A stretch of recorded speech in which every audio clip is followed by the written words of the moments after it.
Wildlife Federation. I think I see a lot of familiar names on the call here. So we're going to celebrate our 90th birthday next year. And we were started by hunters and fishermen, but now all encompassing, even, like dragonfly lovers.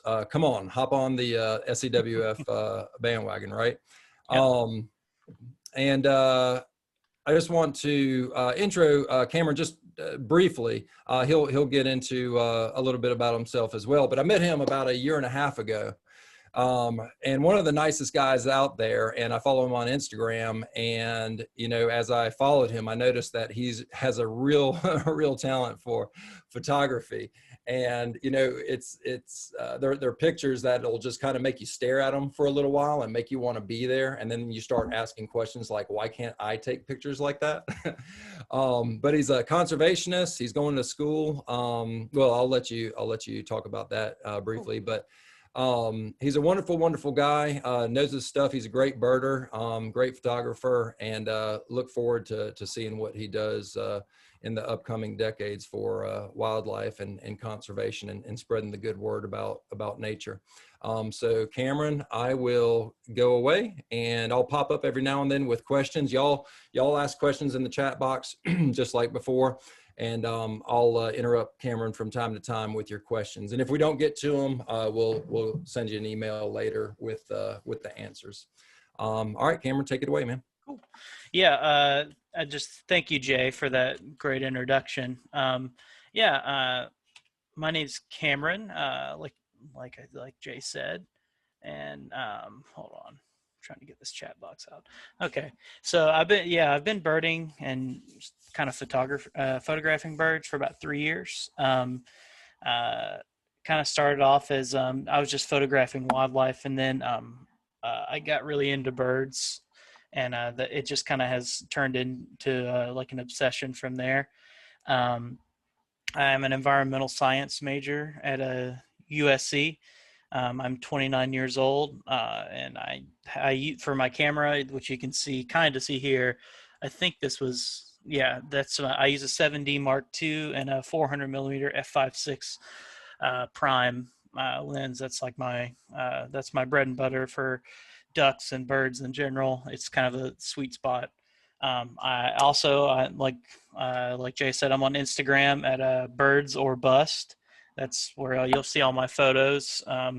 Not posting a lot recently just because I'm in school, so it's tough.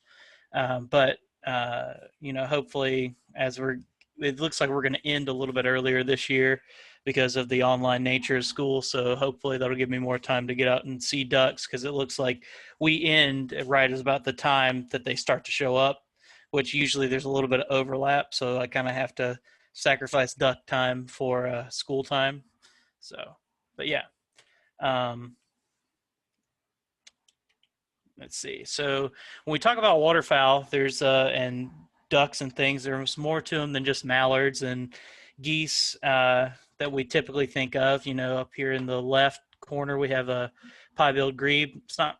We'll kind of talk about them. Grebes are a little bit more of a special case. Same with the coot down here in the bottom left. But then we have traditional kinds of ducks you'd think of, like the bufflehead up here in the top right, and the shoveler and the northern shoveler here in the bottom right corner. And then but they really kind of run the gambit as far as colors, and which is what makes them pretty easy as opposed to as to identify, as opposed to like warblers, who can be, as I'm sure a lot of you know, can be very tough, particularly in the fall. But ducks all look pretty unique, which is why they're my favorites. Let's see, that's not there. Okay, so the redhead down here in the bottom left is it's kind of one of the ones I'm really after this year, and so I'm really excited to hopefully we get some this year in the harvest at two of the Harbison ponds that I'll talk about a little bit later. And these hooded mergansers, they're something else. This is a really incredible photo. I think they're certainly one of the like most unique looking, because they almost have like a mohawk whenever the males have their crest all the way up. I think it's really cool. The scop, like this lesser up here in the top right, was when we got them last year at Archers, like I was really hard on them. I was like I was like every morning I was getting up and trying to like I was like planning and trying to get in the best spot to photograph them, and they're just like they really gave me a run for my money. I mean, I would go there and I'd leave like just covered in mud and just dirt, just from because with ducks you have to. There's so much more like of a stealth aspect involved because they know that they're hunted. So for them, I feel like for the most part, and they're just wary of people anyway. So yeah, I mean, there was a lot of mornings I was cold and wet uh, last year, chasing just the other. I think there were like 2 or 3 of them. So, but yeah. And then a cool thing about these teals, the blue wing teals in particular, is they are so fast. Whenever I was down with some buddies of mine at a spot photographing them and some other ducks, they would come in and you can literally hear the wind whistling off their wings. It's like a almost like a bomb sound, like from the movies or something. It's pretty crazy. Um, yeah. So anyway, and then we kind of get cooler stuff like the tundra swan. You get some of those down at Santee National Wildlife Refuge. Um, they're really I've unfortunately haven't been able to see one in person yet, but they kind of waterfowl, like I'm saying, they come in all kinds of different shapes and sizes. So it's so if you get a chance, go down there and try and check out those guys. And then one of my personal favorites is the ruddy duck. Such a quirky little duck. Um, uh, this one was taken at Archer's Lake. And there's if you've ever been there, on like I guess it's so I'm trying to think. So be the south side of the pond is all those like granite rocks that are kind of like almost like a I guess an erosion barrier. And I had to lay down on these giant like granite rocks and just like have them digging in my ribs to get this shot, because this was about 2 weeks before, not even 2 weeks, I'd say like 2 or 3 days before they left for wherever they're going to go to migrate, and before they took off. The males are really spectacular with this kind of auburn, kind of this like I guess chestnut brown, that little like stiff tail, and that blue bill. It's almost like a baby blue. But yeah, they're one of my favorites. I hope I get to get another shot or chance at them like this. They do a lot of really cool behaviors that I really want to be able to capture. I just think they're a funny little duck. But then like you can't take for granted Canada geese and mallards. They're certainly beautiful in their own ways. Geese can have an attitude, but like so can I. But I when I read Sand County Almanac, it really kind of changed my kind of idea about them. There's a passage Aldo Leopold writes about them that's really beautiful. And then also when I worked at South Carolina Wildlife Federation, I got to work with them.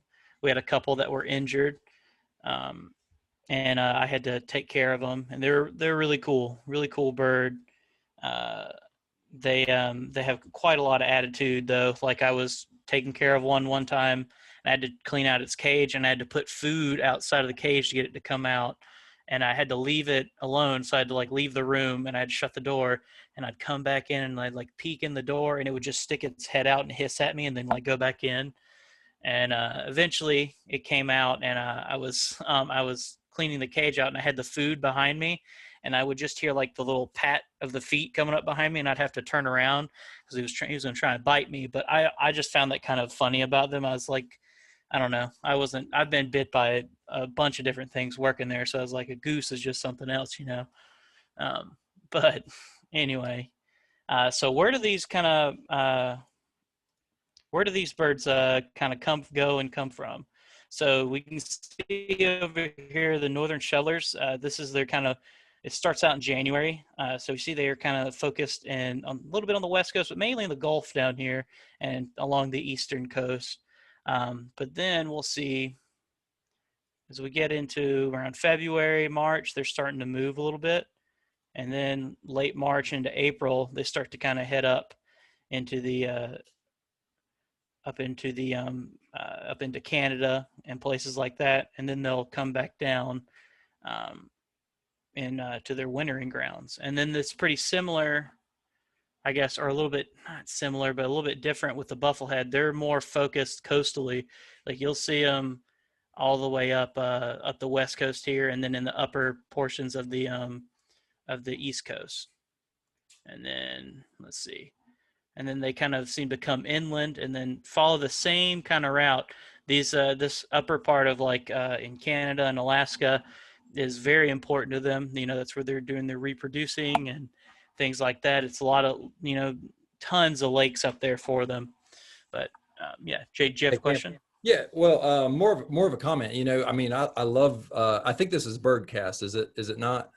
Yeah, this is from eBird. It's just the data on Cornell's site. Yeah, yeah. And so, when you think about birding, whether that's, warblers or waterfowl or shorebirds, just use these and you're going to become a much better birder. I've talked about using eBird just to see when those birds are around and to study which birds are around, when you want to get out. But this is an amazing site, and they actually do it to the day of. So, it's November 12th today.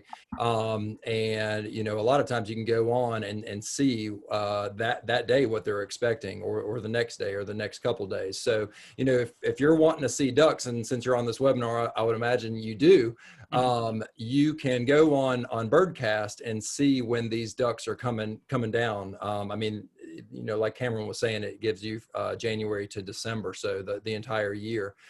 So, study that. And, if you want to see a northern shoveler or a northern pintail, you can use these sites to help you know when they're around and where to go. And that's it. All right. Thank you. Yeah. Let's see. Yeah, no, these are one of my favorite things. I've used these countless times in school projects.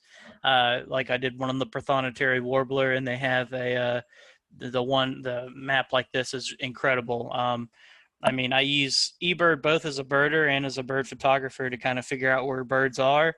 And yeah, I think it's such a great tool. If you're not using it, you really need to. It's free pretty much. I mean, their articles are their journals, or they charge for those, but like, yeah, I mean, just for the raw data you get, I mean, why not? Let's see.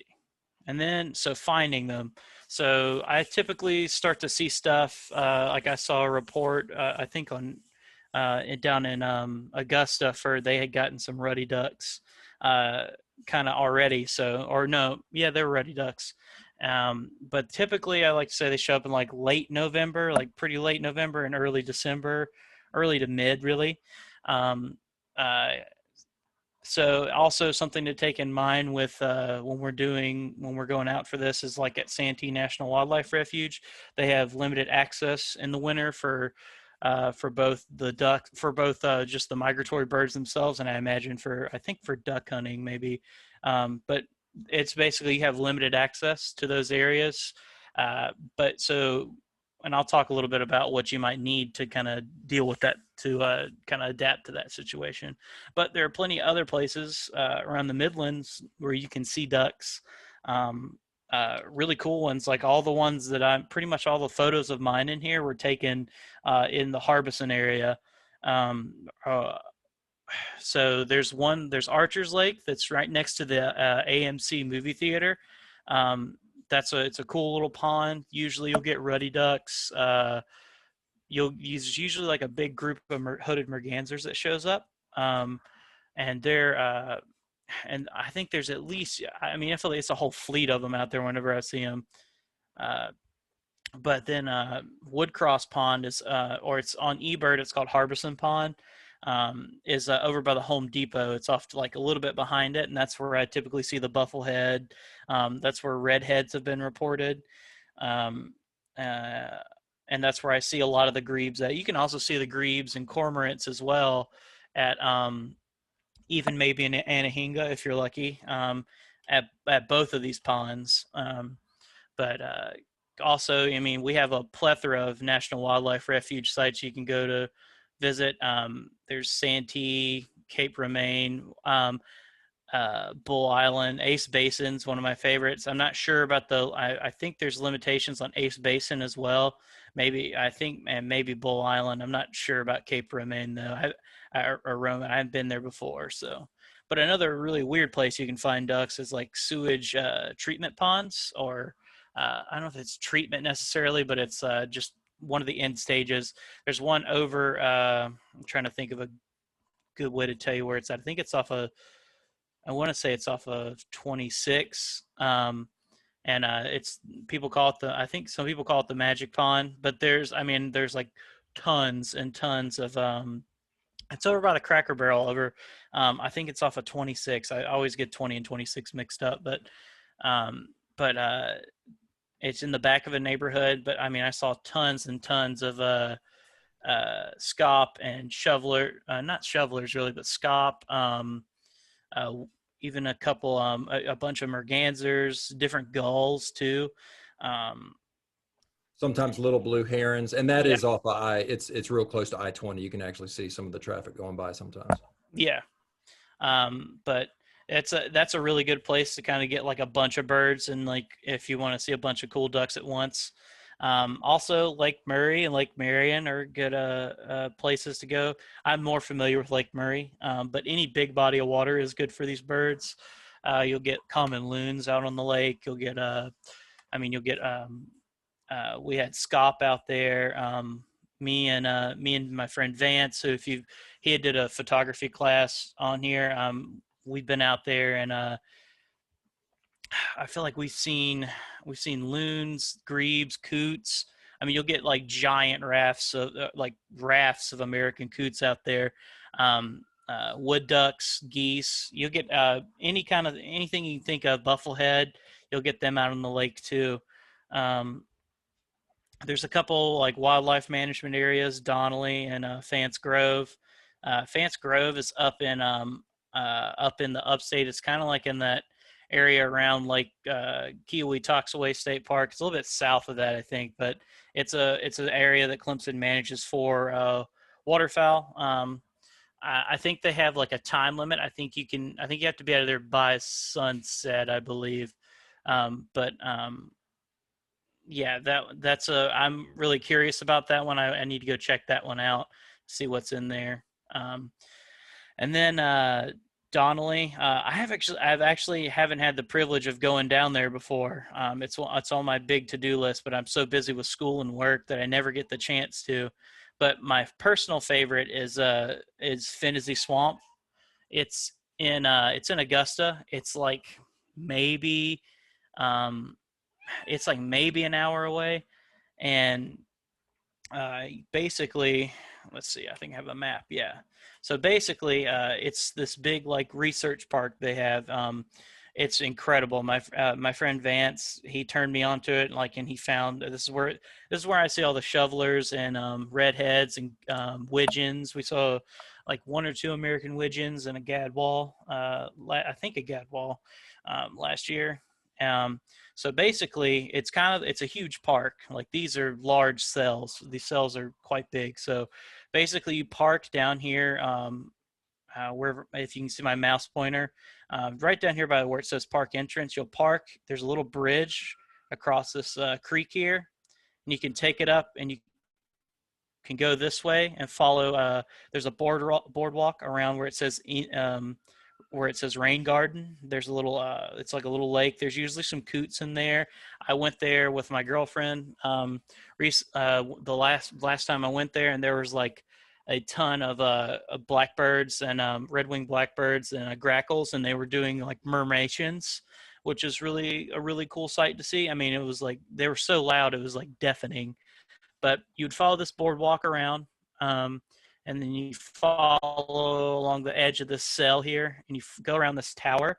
This little tower here, you can see you'll see osprey, We saw an osprey and a juvenile bald eagle get into it late. It was really late winter. It was almost spring when last time I went. And they got into a little tussle over it, and you'll follow it around, and then there's this bridge you go across, and this equalization pond back here is like the honey hole for ducks. Like, and even on the way in, there's a part where you're going in between two like ponds. I mean, I'd never seen so many ducks in my life. And just coots, and just all kinds of really cool waterfowl. I mean, flying overhead. The sun was coming. It was beautiful. Yes. Yeah, and the ducks, I'm sure know that they're safe there. So Mhm. it seems like a really, really great place to go. I've never gone, but you're making me want to go badly. Mhm. We had a few questions come in. One was a comment just about Lake Conisty being a great place, and Oh, yeah, I really? took their eBird report, and they do have a pretty extensive list of waterfowl over there. They've got some good bodies of water there. So try Lake Conisty. It's right in Greenville, not too far outside of Columbia at all. For y'all upper staters too, it's right next door to you. But somebody lives on Widgeon Lane, so that's one of the prettiest ducks, in my opinion, Mhm. that we have. A gorgeous bird. But a question from Greg: what types of ducks might be seen on the Saluda Broad and Congaree rivers? Have you ever done some birding or photography on those? So on the Broad, I wouldn't be as familiar. On the Saluda, you could get like your typical mallards, geese, maybe. I haven't seen most of the time I spend on the Saludas and Saluda shoals, but I'm up in the woods usually. I'm there usually in the spring and summer, as you know. So I'm not totally sure. I know like Soras. There was a Sora reported in Saluda Shoals last year, or was it earlier this year? Or yeah, it was in the spring this year, I think. I'm not sure, but there's those in the there's a wetland that they've like an artificial wetland they've made. They get I've, I've seen mallards in there. I've heard wood ducks have been in there before, but wood ducks are so skittish. It's hard for me to imagine. I know one of the rangers there has a spot where they're in the back where there's like it's kind of like a secret, one of her like spots. I'm not quite even sure where it is, but there are wood ducks and things like that can be seen. I'm sure you'll see some cormorants. And gulls for sure. You'll get tons, especially coming up here in the winter. I mean, we get an absolute massive amount of gulls on the lake, so you'll kind of see them transitionally near the park or flying over it at least. Yeah, yeah. And in my experience on rivers, they produce some mallards and wood ducks, but not a great variety. I Mm-hmm. would I would really look for those calm waters, Lake Murray, these ponds. Our friend Zach Steinhauser said Fitch hatcheries can be a honeypot, and Yep. I agree. And those those wastewater holes are really good, but a lot of these ducks don't want that current, especially some of these divers, so you'll find them in back coves and in quieter Yep. water. For sure. Let's see, there are a few more questions. Oh, when did you go out to Phinizy? I went out. Let's see. I can look it up on my eBird really quick. The last time I Um, went. and that's what I would do. We had another one about Lake Wiley, I think. So, I would go on eBird because we haven't birded all of these areas. But just go on eBird, find out what county that body of water is in. Just put on the search that county. And it'll pull up all the hot spots, and I'm sure Phinizy is on there and Lake Wiley is on Yep. there, but there are ways to find it. They'll pull up a map with all these little dots on it, and you'll be able to see where people have birded and what birds have been seen in those areas. So use eBird if we can't answer your question. Yeah. The first time I went to Phinizy, the last time I went was in March. And let's see what I saw. I saw 35 species. I saw so many ringneck ducks, uh, at least 10 shovelers, 2 redheads, 8 blue-winged teal, um, a countless amount of coots. That's usually the case with coots. A bunch of white ibis, like a good little chunk of them. But let's see. Let's go back to February. Yeah, I mean, I don't even have the exact number. I just X'd it how many teal and because teal shovelers, ringnecks and scop, and the I mean, it's really a kind of a crazy place. I mean, the amount of ducks you'll see. Yeah. And that was in when I saw the most of them was in February, so like earlier, like February 2nd. Yeah, great time of year to go ducking, I guess. Yeah. Um, let's see here. And someone had asked me before, or asked before, when do you like to go? When is the best time of day, to try to capture, all these ducks, the pictures of them. Early morning, very early. You usually want to get in there when it's dark because you want to get. You really got to plan for ducks. I find for me, this is what works for me. Everybody's a little bit different, but like I'll kind of usually if I get see it on eBird, I'll go and I'll watch them the first day, see what they're doing. But I'll still get up early and kind of see what they're doing, where they're feeding at, and then where they go about midday.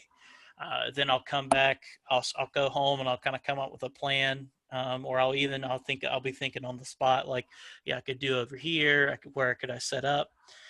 Um, so yeah. And I would recommend y'all getting out there before the sun comes up and setting up early. Just like Cameron was talking about, the sound that their wings make is it'll make the hair stand up on your arms. I mean, it is just such an amazing sound. And as a duck hunter, it's the, if I don't shoot my gun, but I hear those sounds of their wings, it's a trip well worth it. Waking up at 3:30 in the morning, getting out there. But again, it'll connect you and make you feel a part of the earth more more than many things out there. So highly recommend getting up early and getting out there so you can hear those wings coming in for landing. It's quite amazing. Yeah, it's yeah, no, getting up early because they're really spooked when they're there. I mean, when they're here with us, because I mean, people are hunting them. They might have already had an experience, and somewhere else they've gone to where they've escaped, so they're on edge. But get there early. Scout, figure out where you want to be, know what kind of photo you want. So if you want a backlit shot or you want a front lit or anything, like, know where the sun's going to be coming up, and kind of look where where you can get the best light. And then I'll talk a little bit more actually as we go on about like what you can do actually right now. So for watching them, for like on the lake, if you don't have a boat or access to a boat, a scope is going to be really helpful, which is just a long range, like it's just a way to get a look at birds they're going to be a little bit too far for your binoculars, but for like Phinizy or like wood cross or like any of the sewage ponds and stuff, you're going to be pretty close.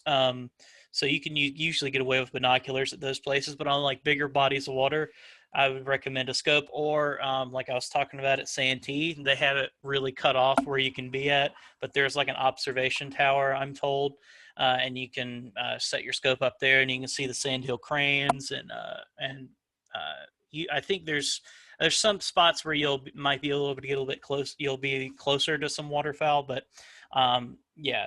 I would say we're getting into winter.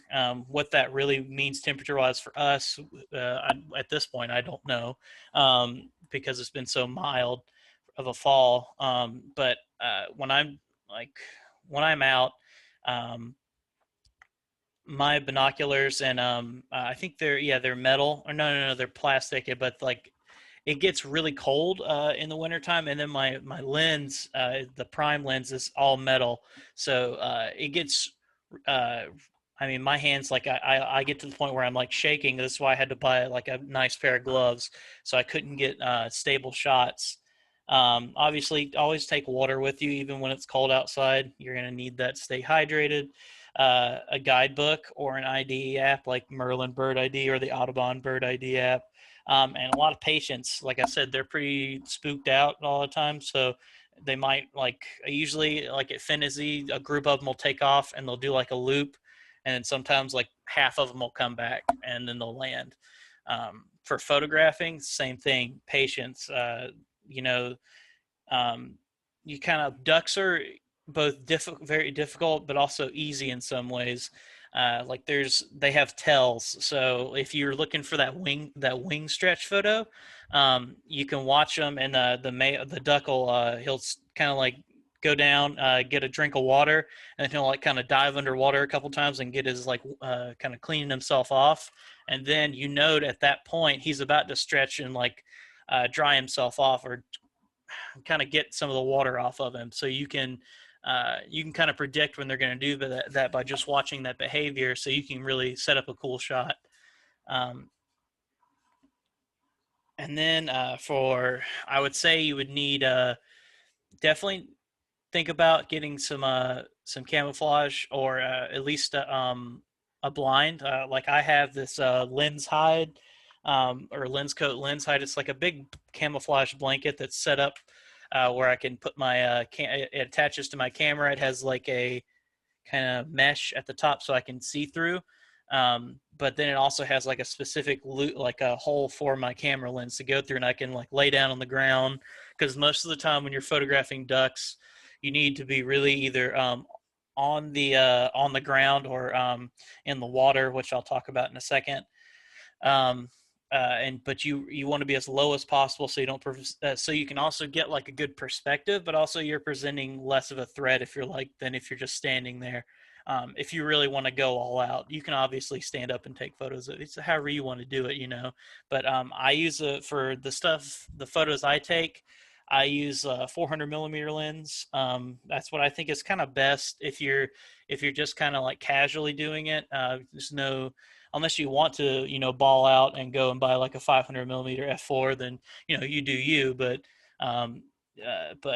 if you're just kind of if you're like looking to get if you're like casually or intermediate, kind of like I am, since I'm in school, a 400 is great, and you can get that lens at a really good price on like eBay, lightly used. That's where I got mine. Um, uh, but wait, so getting in the water. So this is like one thing. There's a few reasons you got to be careful.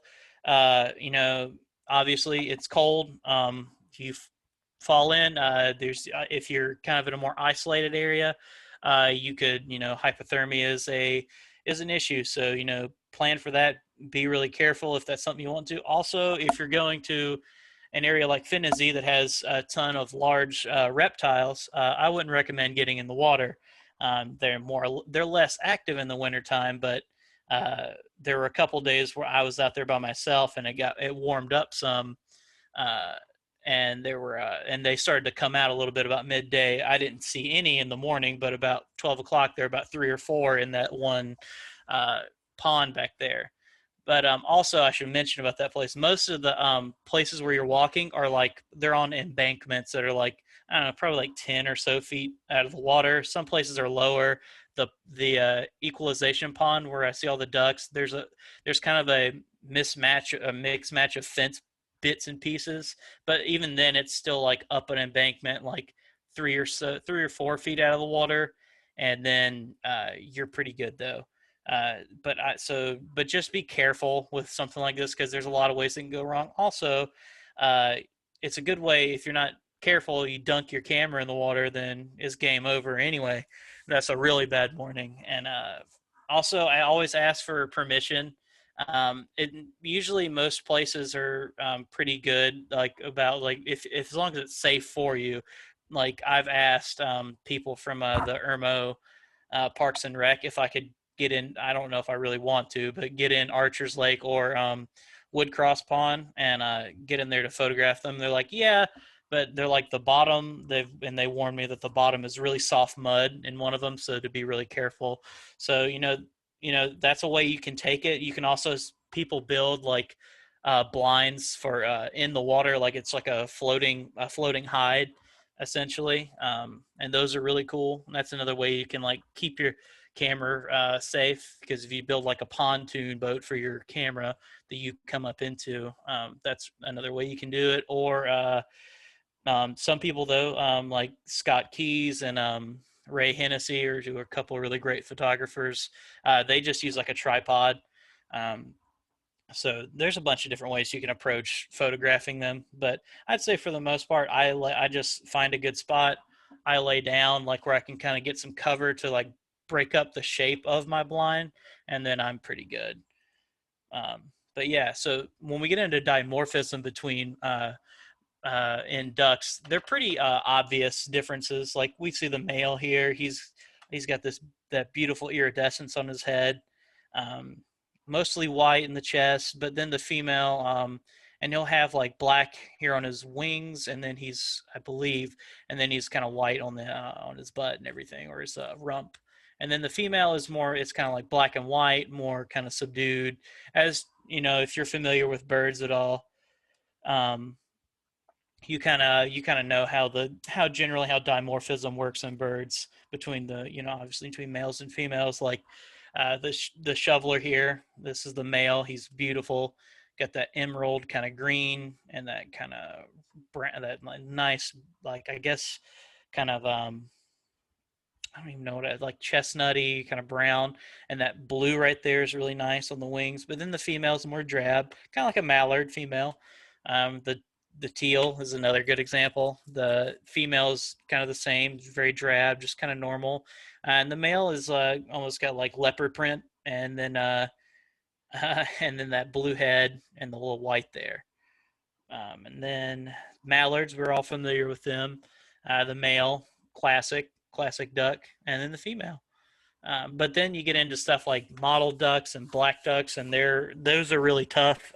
I've never seen them. I need to brush up on them, but I didn't have any. I didn't have any I didn't have any photos of them because I haven't seen them, and then I couldn't find any that I really loved to kind of show you.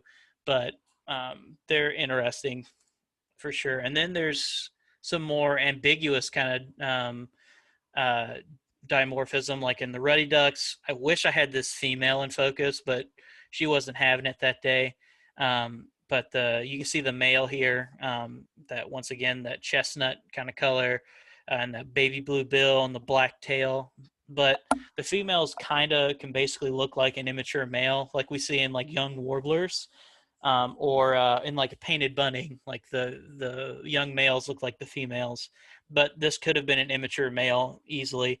But typically the females are kind of brown. They have the black tail, but they have almost a predominantly white head with like a black kind of cap to kind of like it's almost like a black mohawk, but without all the sticky parts. So yeah, and then there's two different ways they kind of feed, or primarily like, well, that's kind of how I see them overall. I'm sure there's some more nuances you get into, but this is like the overall general. You have dabblers and then you have divers. So dabblers are the ducks like your mallards, shovelers. They're going to be kind of filter feeders.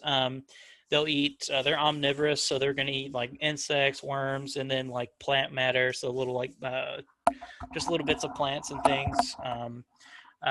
On the shoveler, I don't know if I have a really good picture of it. Hey, and real quick, Cameron, what about photographing from a kayak? Would you recommend that? You could. It's something I haven't played around with much. I know Vance has. It's something that can certainly work because it's something. What's weird about ducks is like once you get in the water with them, it becomes a lot easier to photograph them. I should have mentioned that. I don't know what it is, if they're just more like, I'm not gonna say it's gonna totally change the game for you, but it seems to be like from photographers I've heard from, who have heard talk about this. It seems like they just get really used to you. Like you're not a threat if you're in the water as much. So I mean, in theory, from a kayak, I don't think they might not view you as much of a predator, but you could certainly you can get some really crazy shots that you could there's some really like great potential there for some really amazing photographs from a kayak. I've certainly seen Vance get some good ones from this boat and his kayak. So Thanks. yeah. But like I was saying with the dabblers, they have. I don't really have. There's a couple photos I had, but like I would have to blow them up to absolutely monstrous size, and they wouldn't look very good. But they have these little row of like I think they call it platelets. Yeah. A little, I'm really bad with like the Latin stuff. But they're basically, they help them filter out dirt and debris from like little crustaceans and whatever they're trying to eat. You could see them feeding on. I know that there's some plants that I've seen ducks just like pluck plants before, and eat them like little leaves and stuff. But they can feed on land and in water. But like I said, you're kind of your typical kind of ducks like that are wood ducks, teals, mallards. I think pintails too. And then I don't know, the font's different. I feel bad. No, I didn't change the font. But anyway, so divers are typically submerged completely when they feed. So they're eating, mostly like fish and things like that, or little fish and uh, crustaceans, stuff like that. But their tails are really short, and they're much more for maneuverability. Like you see, this is a bufflehead. This is his when they dive, they tend to they have this like flat tail, and it comes up, and that enables them to kind of maneuver more quickly. A lot of the diver ducks, or like loons and grebes and things like that, they're not really well suited for life on land. They're To make them better in the water and more efficient hunters, their feet are positioned like at the back third of their body, so they're really kind of awkward on land, and they're not very. This is why, like the great auk. This is one of the reasons it was hunted to extinction, or over harvested, is because they're just not very fast on land. So people could sneak up on them and get them that way. But that's kind of an example, like where they kind of have their own specialties, as where the dabblers more of a generalist, the divers are more kind of niche and specific. But buffleheads, scops, ringneck ducks, grebes are divers. They're not ducks. Same with mergansers. They're not technically ducks, I don't think. Yeah. But yeah, grebes. They're not really ducks. They're kind of a different group. They have webbed toes. They have these like not webbed toes, lobed feet, not webbed toes. They're kind of they're like little water chickens. I mean, same with coots. Like they're small. They're but they're really quite goofy. They make these like laughing kind of noise, like calls. They're one of my favorites. They eat an interesting behavior they have is they eat feathers. So this helps them when because they eat a lot of fish. It helps in their I guess in their gizzard or their gullet, like it helps them filter out fish bones and things like that. So kind of a way I approach these birds is when I'm photographing them, like at Woodcross Pond at Harbison, there's a tree where these cormorants like to roost, and they'll pick their feather, they'll preen and pick feathers. So these coots will come over, and it's coincidentally where I like to photograph whenever like bufflehead or whatever's there. It's the same area I photograph at. So they'll come up to where really close to where where the feathers are in the water, and so I was able to get these really crazy shots of them. And they're not too timid of people. These ones aren't. This is it's over by Harbison, so they see tons of people, so they're pretty workable. But they're certainly an interesting bird. Very very odd though. Just kind of, I don't know. It's just a funny bird to me.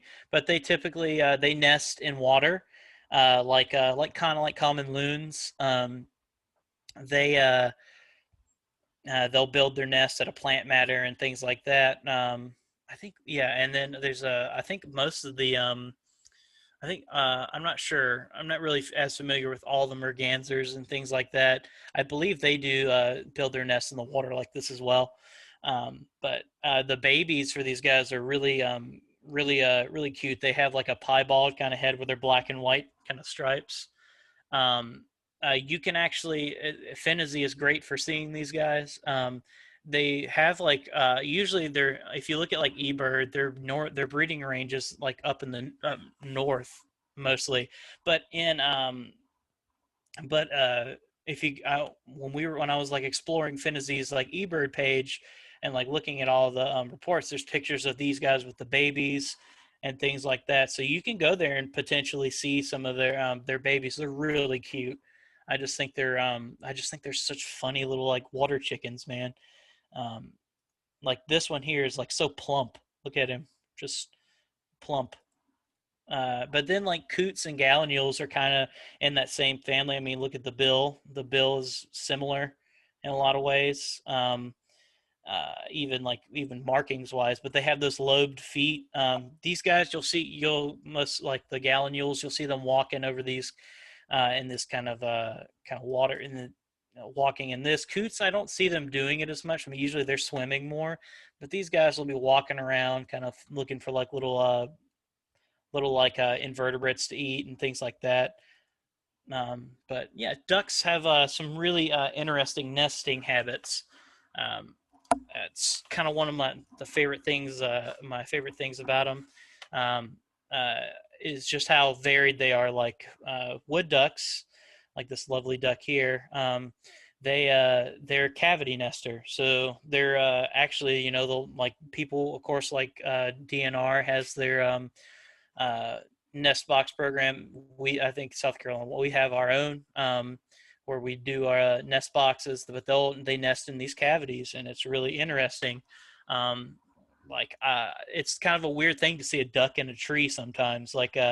I was out photographing prothonotary warblers this past spring, and I was in my blind, and I looked up in the tree, and there was a drake and a hen up there, and it was just the weirdest thing. It was really cool. I was glad I got to see it, but it's just funny that you never think like when you're like, to most people, when you tell them like, oh yeah, these ducks, they nest in trees, or like they look at you like you're crazy. It's like, yeah, because mallards nest typically, or geese, mallet, and they make a nest on the ground and nest there.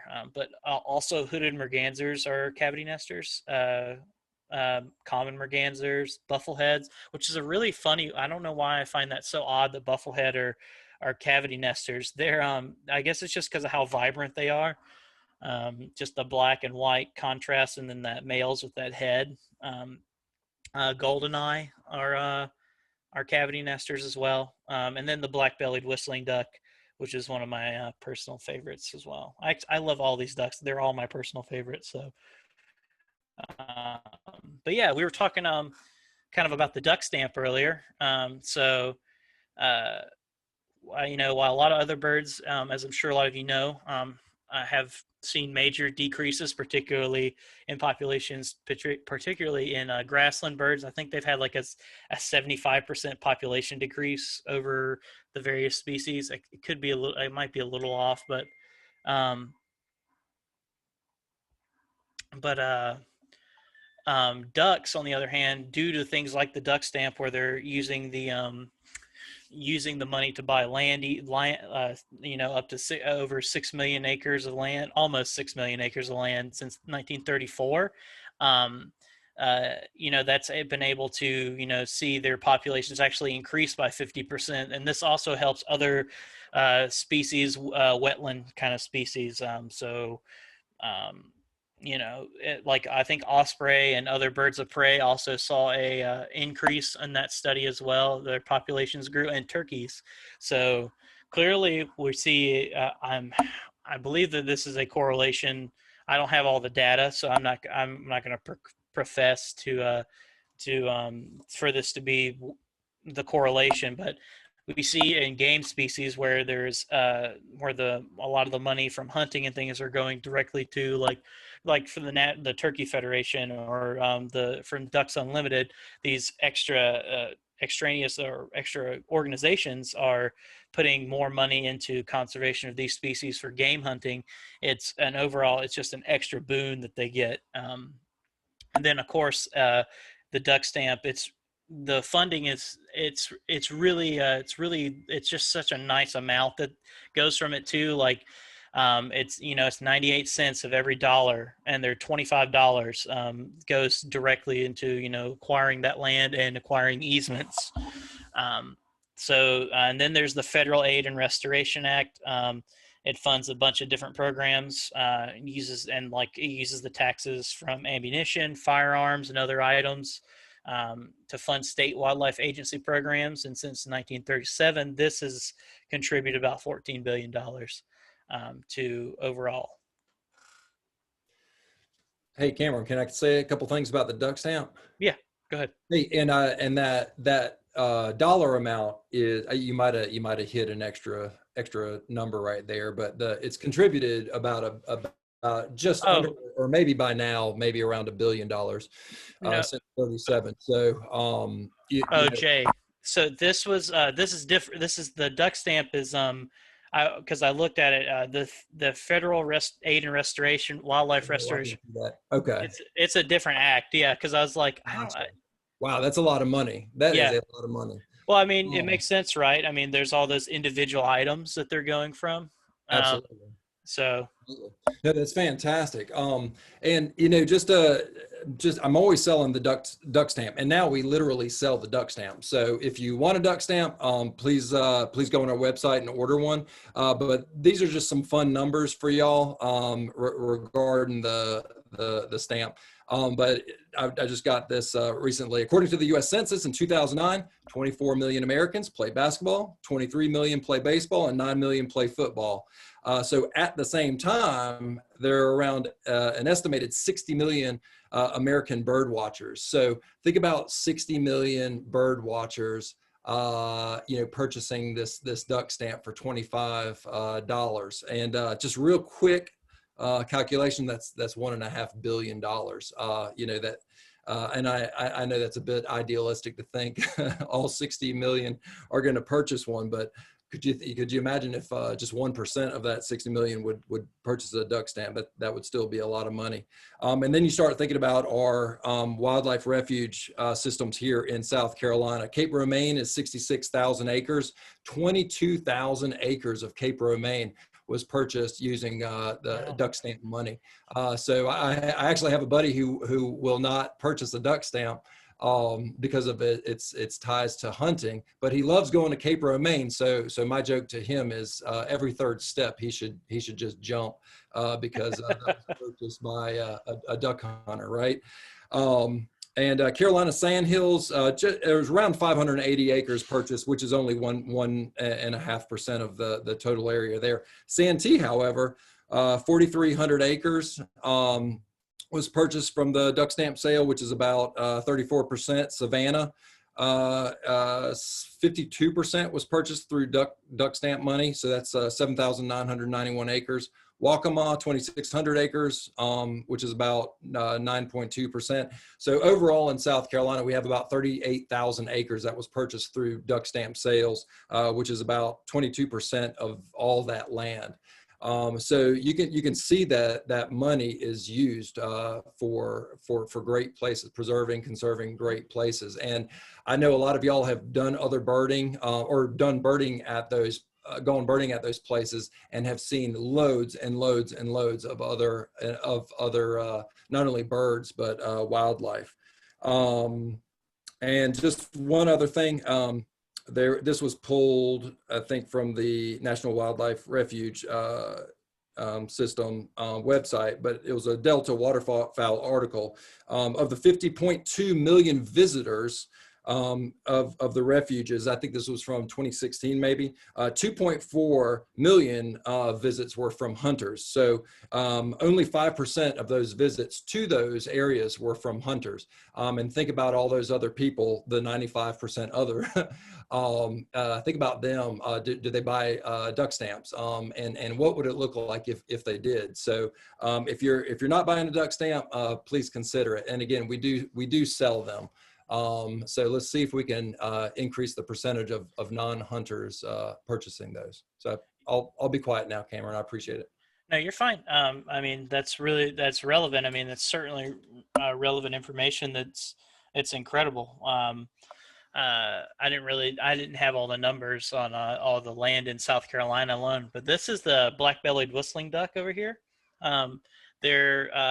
What my favorite thing is someone who I love art, and these are they do an art contest for the duck stamp, and this is really incredible. Last year it was a wood duck, and it had like the decoy in the background. I think the junior stamp this year is a wood duck. Um, it's they're really cool, man. I think it's a really cool thing to purchase.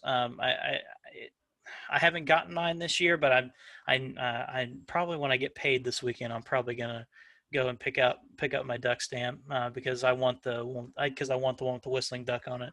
It's like trading cards, but for birders in a way. But it's a really incredible program. Uh,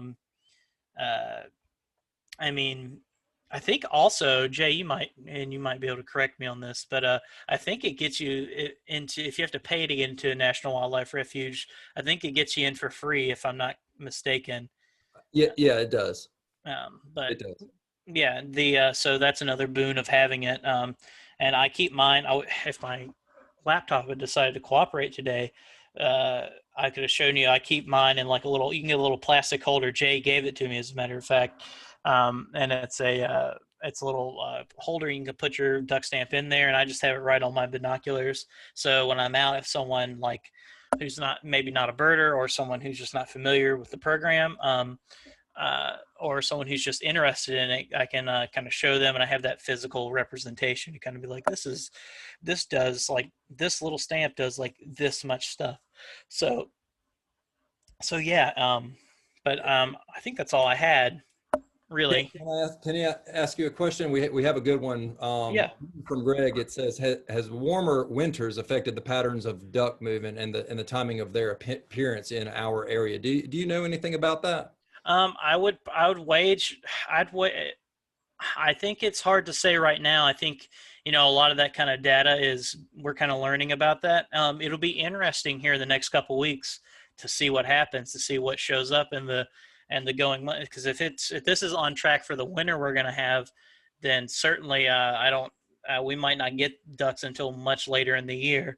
And a lot of them show up pretty, like some of the other, like canvasbacks and other ducks like that, don't show up until they show up pretty late in the winter as well. So I couldn't say. I'd have to like do a little bit of research and put some data together, but I would wager that it's going to have somewhat of an effect on their migration, and like the timing, at the very least, because I mean, that's kind of like a way. I mean, I think some birds, it's like I have my TA. One of my TA is a migratory bird ecologist, so I might have to ask her about this. Uh, I think a lot of birds, they kind of know as the days get shorter that they know to migrate, but I don't know if ducks operate necessarily on the same motives as like songbirds do in that way. But I would certainly, I wouldn't put it out of mind that it could certainly be an issue for their or cause a disturbance to their migration patterns or timings. Sure. I mean, they're not going to migrate down if they don't have to. So, Yep. I remember my brother and I always saying that the duck season should be extended out, whenever it was a little bit colder, which forces them down. And I do want to say that it was, while I was kind of away from the sport for a little while, here in South Carolina. So that, I don't know if that adjustment was, related to that. I mean, this is Mm-hmm. kind of all anecdotal, but it is something that we kind of noticed, that the ducks would be down a little bit later. Yep. It almost seemed on a yearly basis. But another, let's see if we can help Wendy Mullen out. She's in Swansea. Mm-hmm. She lives next to a 45-acre lake. You're lucky. That's a big lake. Wow. Mm-hmm. I've seen some type of diving bird around here. It sits, swims very low in the water. It's hard to tell since it's often a distance away, but it looks like it might be the size of a mallard. So we're talking about, a relatively large one. Mm-hmm. It dives for food. It will often dive and come back up 5 to 10 feet away from where it went under. I bet you it's a cormorant. Yeah, it could be an anhinga too. Is it, Yeah. Is it dark? Does it have a large bill? Anything else? Are there any other questions, Cameron? Did you say this was your last slide? Yeah, this is my last slide. If anybody has like questions, I like questions, so feel free to ask. Yeah, and we'll hang out and answer those questions for anybody. But I just wanted to say thanks to Cameron and thanks to everybody else for joining us tonight and learning more about these wonderful birds. You know, there's such a variety of waterfowl out there, and you know they kind of replace the spectacular color of these warblers and all these neotropical migrants that come up here for the breeding season. I mean, these these birds have blue and green. And you know this chestnut that Cameron was talking about, so they're a great addition of color in the drab winter time. And you know, if y'all like this, please support us so we can do some more of these free programs, not only you know to mostly adults this time of day, but we're starting to get into a lot of schools virtually. So if you like the idea of us teaching kids and their teachers about conservation and all these wonderful creatures that we have in South Carolina, please donate to us on our website so we can continue seeing more and more people in South Carolina. We have a lot of thank yous. Give me just a second. Let me kind of sift through these. I saw the other bird that it was either a cormorant or a anhinga, which is a really unique looking bird. That, or it could be a grebe. I saw someone say it could be a grebe too. It could be I don't know, maybe not. I don't know, but it probably one of one of those three, most likely. And we already had somebody purchase a duck stamp from us, so we appreciate that. 98% of that, $25, is going to go to land acquisition. So I appreciate that. It says tundra swan. Do they come to South Carolina? Yep, they you can see them down at not Ace, well maybe at Ace Basin, but Bear Island or Santee National Wildlife. I think they had like maybe 10 at Santee last year, around that time that short-eared owl was here.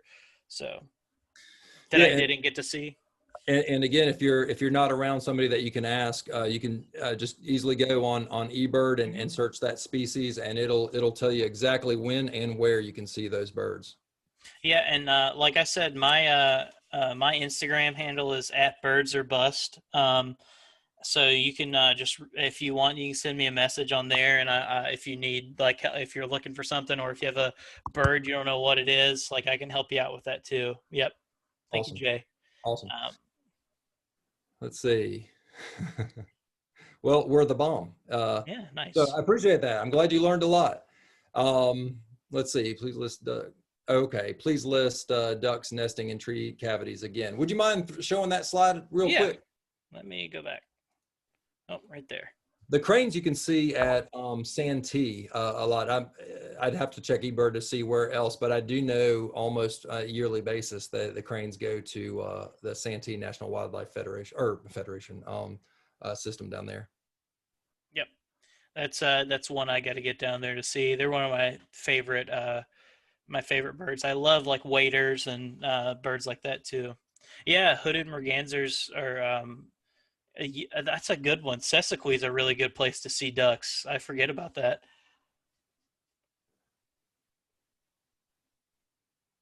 Oh wow! Wow! Nice. Wow! What a bird to have in your area, in your backyard. Holy smokes! That's fantastic. Yeah, you'd make a lot of birders jealous, Joan. Oh yeah, that's like me. I have a pair of painted bunnings that comes to they nest in the area behind my house. I have a wooded area, or just kind of like a wood onto a pond. So I get a pair of painted bunnings I've had them for the past 2 years. So yeah. Yeah, and if y'all aren't watching the chat, we have a attendee that has tundra swans, or had them last winter. You know, wow. as you can see them from her backyard. That's pretty awesome. Well, I appreciate that. All right. Well, if there are no more questions, we'll let he probably has some studying to do. So we'll let him run, and we'll send out an email with a lot of this information. And you know, he's been gracious enough to answer any questions afterwards. And if you need anything from us, questions answered, duck stamps, places to go, just email me, jay@scwf.org, or you can get in touch with us through our website. So y'all have a great night, and thanks again, Cameron, for doing this. Yep, thank y'all, and thank everyone for your time. I hope y'all enjoyed it, and hopefully I'll get to do something else here soon. All right, Cameron, take care now. You too.